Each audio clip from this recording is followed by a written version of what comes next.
Hey, what's going on? So, I wanted to make this little video. It's a little tip if you are experiencing leaking um, axle seals and you notice that it blew out, maybe not even blew out, maybe you just knew it's leaking and you're trying to see if maybe this is a cause. Well, I'm going to explain to you on an engineering level of why this could have happened. Now, seals, eventually they will go bad. Everything breaks, everything cracks eventually. Doesn't matter if you're synthetic, conventional. All things eventually break down into their original form. That's just physics. So, but one point I really want to make is your differential breathing. When things heat up, when atoms heat up, when material heats up anything, the air automatically expands, right? And thus, you must make sure that your axle is not plugged. Now, I'm going to show you how to check that, and usually pretty simple to do, but it must be open so it can breathe, so that way when it cools down, it can draw the air back in and it's not causing a pressure difference, because if it's causing a pressure difference inside of your axle, it will blow out a seal very quickly. So let me show you what it looks like. Okay, what you are looking at, this is a Ford. Every vehicle is going to depend on where this is going to be at, but this is just a connection block, and what this is this is a brake line, and these are two brake lines. Now, these are not affiliated. This is just a T in between here, and then this block, there's just a hole that goes down in here and connects the tube into this guy right here, and this guy goes up just like this, and basically he sits right there, goes to this, and I have my bed off for demonstrational purposes, working on some other things too, but it looks like this. And all this is this is just something to help keep the debris out. I'll pull it out for you so you can see it. Looks like that. You don't have to take off the bed or anything to get to this. Usually they're pretty straightforward and basic, and they look like that. But you can see that's just a plain Jane. You just pop them off like that. Okay, so this hose is getting a little bit older, but it's still fine. And this is how this axle breathes. When that pumpkin heats up, it'll push the air, and it's keeping the pressure, the atmospheric pressure that's around us right now, equal to what's inside of the differential. And when it cools off, it'll draw that air back in. And if this gets plugged with like mud or grime on the inside of the axle for whatever reason, you're going to experience leakage, and it will blow out a seal. Now, this is where this conversation changes.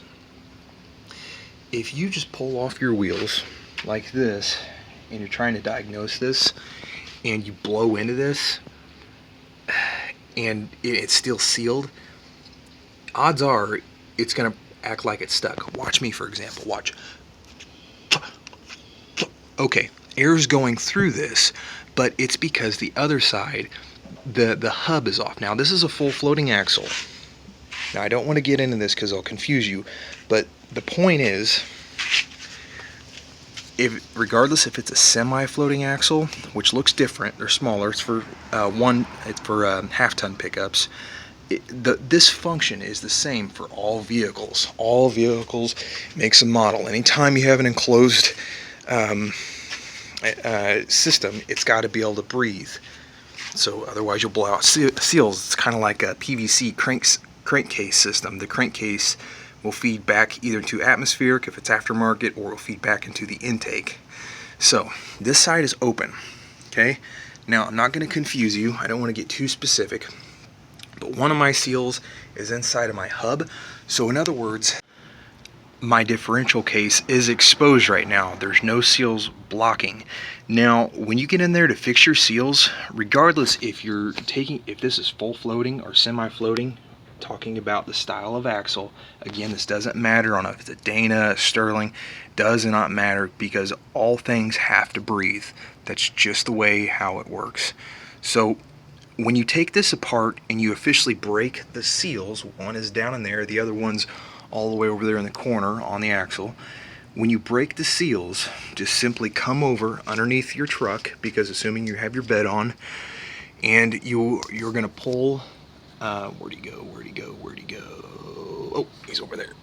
You're going to pull this off and you're going to blow into it. Now you could do that different ways. I don't really care. I just put my mouth on it, you know. That's just your preference, but you want to do it, you know, don't get too carried away. And you should be able to blow and suck. It'll be a straightforward windpipe. And I can't tell you how many times I've actually pulled these off and I felt it go and it was plugged. So this does happen over time. It's not a bad idea to come up with something like that so it blocks mud and stuff. But yeah, you want to have this thing up out of the way to where contaminants aren't going to get into it. I'll just put a bolt in that. I got cows to milk. I ain't got time for that. Don't put a bolt in here. That is the most dumbest thing you can possibly do. So you want to make sure this thing can breathe. That's just the way how these things get oxygen, so you do not blow out a seal. Alright, well, best of luck. I made this video to help you diagnose why you might have blown out a seal. So like I said, all seals eventually break down and crack. It doesn't matter what age does not discriminate. So hopefully that helps you, kind of give you a puzzle piece. So like and subscribe. I put a great deal of effort and time into these videos and to help empower and for you to fix your car for free. Well, assuming it's for free versus a mechanic shop. So like and subscribe, support the Free Knowledge Web, and I'll continue making worthless videos.